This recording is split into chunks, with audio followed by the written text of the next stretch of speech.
You know what used to make me feel like a complete amateur? Repairs. I could build a decent bookcase. I could cut a clean dovetail on a good day. But the second I had to fix something, fill a gouge, tighten a loose handle, patch a crack, it always looked like a repair. You could see it. You could feel it. I tried every commercial filler on the shelf, every trick I read about online, and none of it ever disappeared the way I wanted it to. Then, about 6 years ago, I started studying how traditional Japanese woodworkers handle repairs, and it honestly made me a little angry. Not at them, at myself.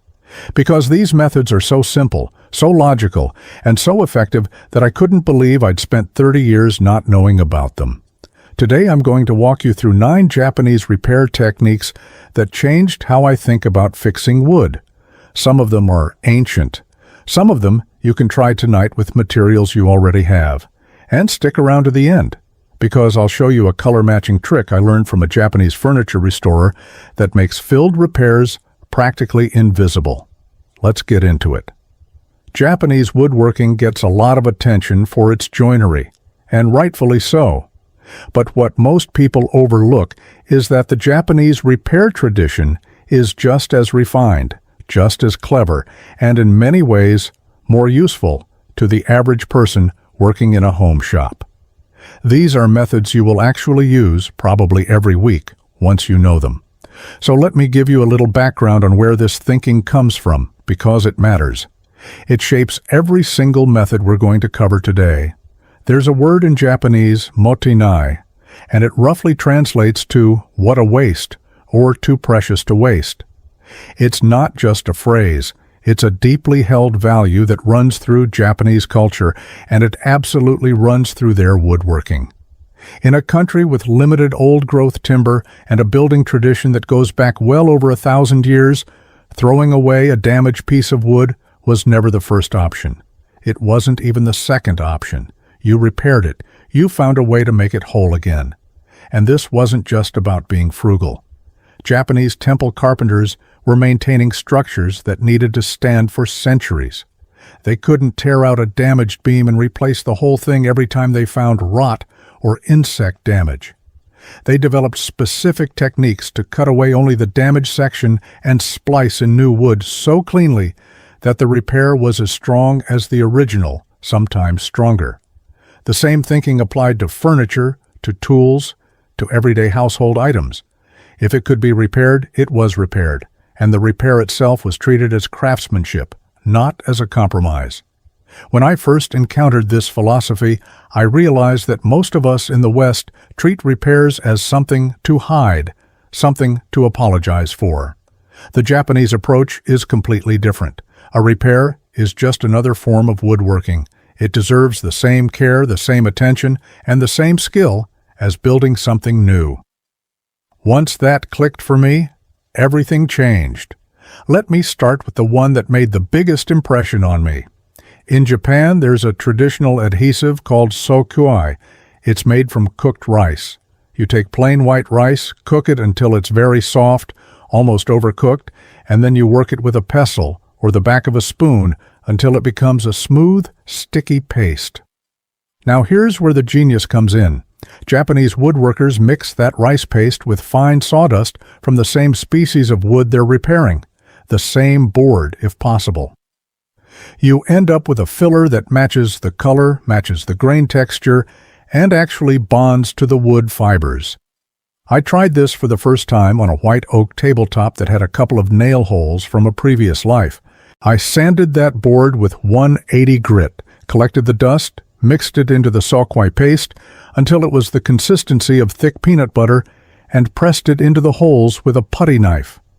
After it dried overnight and I sanded it flush, I couldn't find the fills without getting my nose 3 inches from the surface.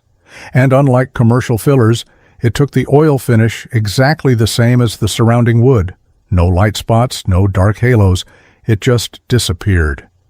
That was the moment I realized I'd been overthinking repairs for my entire career. Now the second method is one I use almost every week, and it's laughably simple. If you've ever had a chisel or a file with a tang that's gotten loose in the handle, you know how annoying that is. Most of us either try to jam it back in harder, or we wrap the tang with a little strip of copper or aluminum to take up the slack. The Japanese approach is much cleaner. They wrap the tang in paper.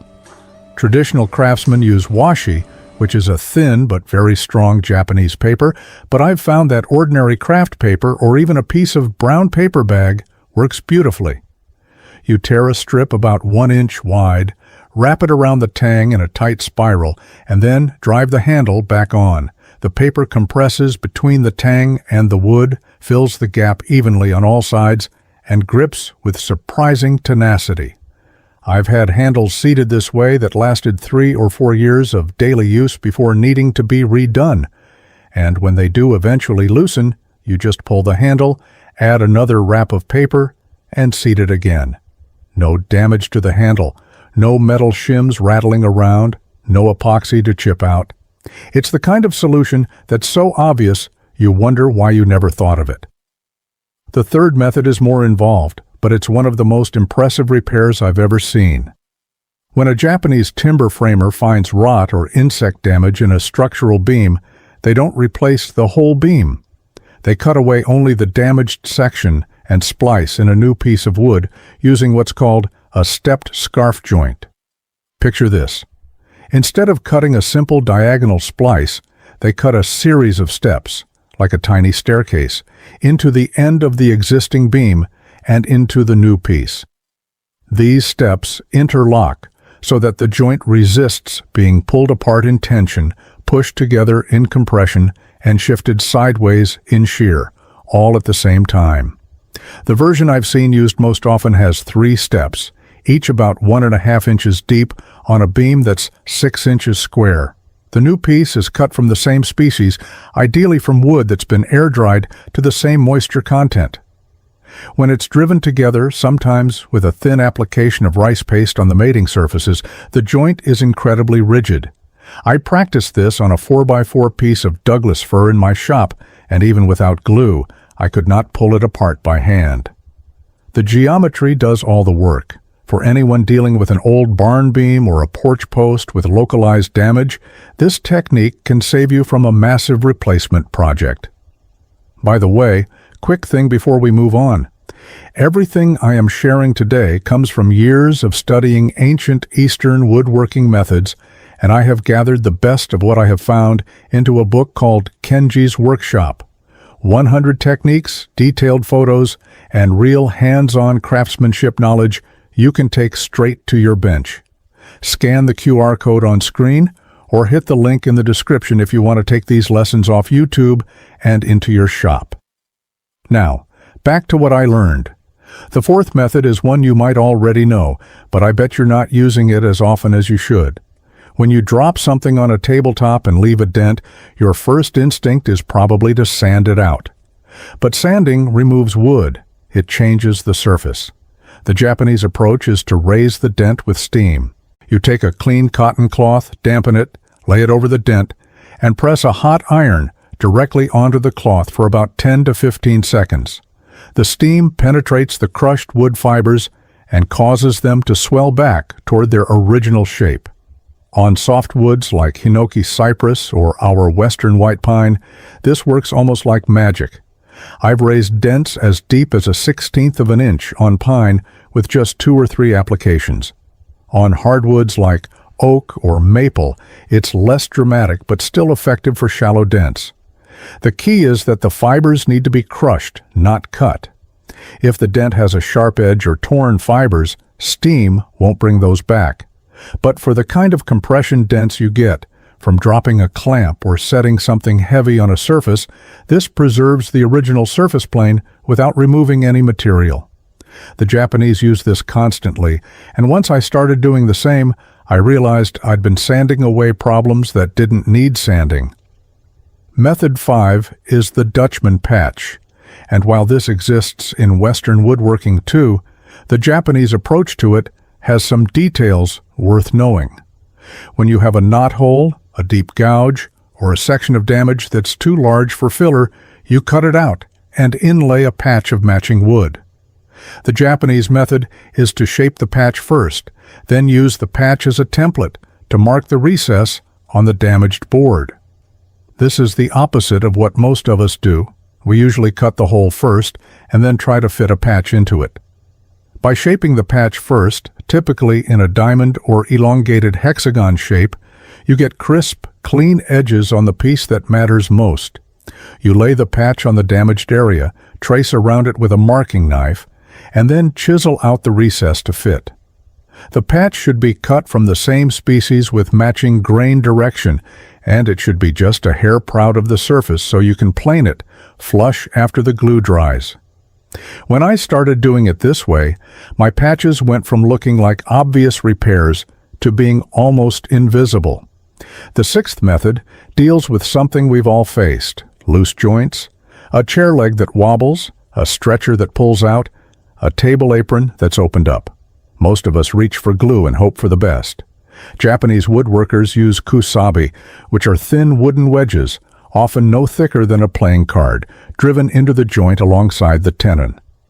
The wedges are cut from the same species as the joint, with the grain running along their length, so they compress without splitting. You apply a thin coat of glue to the wedge, slide it into the gap between the tenon and the mortise wall, and tap it in until the joint snugs up. The beauty of this is that it's adjustable and reversible. If the joint ever loosens again in 20 years, you can drive in another wedge or replace the old one. I've repaired 6 or 7 antique chairs this way, and every one of them is still solid. Compare that to the chairs I repaired early in my career by flooding the joint with yellow glue, which lasted maybe 2 or 3 years before they were wobbly again. Method 7 takes a completely different philosophical approach to repair, and I find it fascinating. You've probably heard of Kintsugi, the Japanese art of repairing broken pottery with gold. The idea is that the repair becomes part of the object's history, something to celebrate rather than hide. Some Japanese woodworkers apply this same thinking to wood.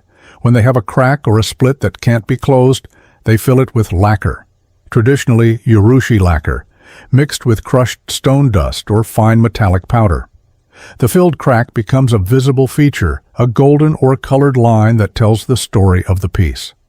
Now, traditional urushi is difficult to source and tricky to work with, so I've adapted this using slow-setting epoxy tinted with brass powder or stone dust. On a walnut coffee table that developed a seasonal crack, I filled it with epoxy mixed with fine brass powder, and the result was a thin golden line running through the grain that looked completely intentional. Guests always ask about it, and I get to tell them the story. It's a fundamentally different way of thinking about damage, and honestly, it took me a while to get comfortable with it. But now it's one of my favorite approaches. The 8th method is about patience, and I'll be the first to admit that patience is not always my strong suit. When you have a warped board, the modern instinct is to run it through a planer or jointer and flatten it mechanically. That works, but it removes material and makes the board thinner. The Japanese approach is to flatten it with moisture and time. You dampen the concave face of the board, the face that has cupped inward, with a wet cloth or a light misting of water. Then you lay the board with the convex face down on a flat surface, stack weight on top, and wait. Depending on the severity of the warp, this can take anywhere from a few days to a few weeks.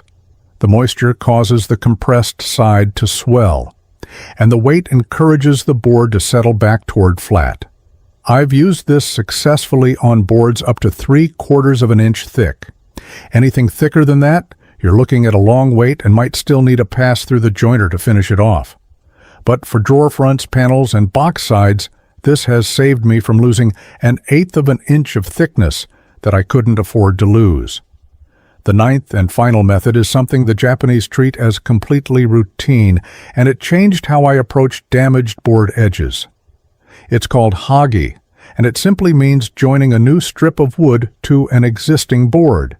If you have a board with a chipped edge, a stained section, or damage along one side, you don't throw it out and you don't try to sand the damage away. You joint the damaged edge clean and straight on your jointer, cut a fresh strip from matching stock, joint that too, and glue them together. In Japanese furniture making, this is standard practice. Many traditional pieces are built from narrow boards joined this way, not because the wood was damaged, but because narrow boards are more stable and easier to source. So adding a strip to repair an edge isn't a compromise. It's the same technique they use in new construction. Once I adopted this mindset, I stopped throwing away boards with damaged edges. A 10-minute trip to the jointer and a glue-up, and that board is back in service. Now let me share some patterns I've noticed over the years, things I used to do myself, that this tradition handles completely differently. No judgment here. I did all of these for longer than I care to admit. The first pattern is reaching for commercial wood filler as the default repair material. Most of us do it because it's right there on the shelf and it's easy. But commercial fillers shrink, they crack, and they almost never take stain or finish the same way as real wood. The sokwai and sawdust method produces a fill that's actually made from the wood you're repairing. The second pattern is sanding out every imperfection. I used to sand everything because it felt productive. But sanding removes wood you might not want to lose. Steam raising and careful patching preserve the original surface. The third pattern is replacing instead of repairing. When a beam has a rotten section, our instinct is to pull the whole thing and put in new. A stepped scarf joint lets you save 90% of the original timber. The fourth pattern is using metal or epoxy to fix loose tool handles. It works temporarily, but it makes the next repair harder. Paper wrapping is gentler, effective, and completely reversible. The fifth pattern is hiding damage at all costs. We want every repair to be invisible, which isn't always possible. The Kintsugi-inspired approach gives you a beautiful alternative when a repair can't be hidden. The good news is, once you see these patterns for what they are, you can start shifting your approach one project at a time. Now for that bonus tip I promised at the beginning. This is something I picked up from watching a Japanese furniture restorer work on an old tansu chest, and I've never seen it in any Western woodworking book. When you make the sokwai rice paste filler, matching the color perfectly can be tricky even with sawdust from the same board. His trick was this.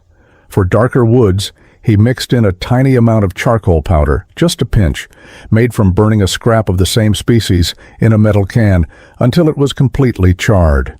He ground the charcoal to a fine powder with a stone and added it to the paste until the shade matched. For lighter woods that needed a warmer tone, he brewed a very strong cup of green tea, let it cool, and used that instead of plain water to cook the rice. The tannins in the tea reacted with the wood dust and shifted the color just enough to blend perfectly.